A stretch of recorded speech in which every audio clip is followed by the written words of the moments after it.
پاکستان میں پچھلے سال یعنی 2022 میں جو ہلاکت خیز سیلاب آیا اس سے جو کل تباہی ہوئی ہے وہ ہوئی ہے 30 ارب ڈالر کی.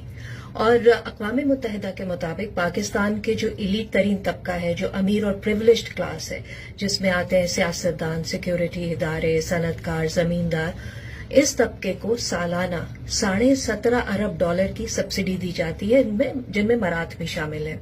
یعنی کہ اگر اس امیر طبقے کو 2 سال سبسڈی نہ ملے تو اس رقم سے پاکستان کے سیلاب متاثرہ علاقوں میں تعمیر نو اور بحالی نو کا کام ہو سکتا ہے، شاید کچھ پیسے بچ بھی جائیں. اسی لیے ابھی کچھ ہفتے پہلے جنیوا میں پاکستان کے سیلاب متاثرین کے لیے ایک بین الاقوامی امدادی کانفرنس ہوئی. اس میں کسی بھی ملک نے پاکستان کو امداد نہیں دی، سب نے قرض دیا، کیونکہ ان کا خیال ہے پاکستان کے پاس جب سبسڈی دینے کے لیے اتنے پیسے ہیں تو وہ جو تعمیر نو کا کام ہے وہ بھی کر سکتے ہیں. اور ایسا نہیں ہے کہ اس امیر طبقے کو اگر سبسڈی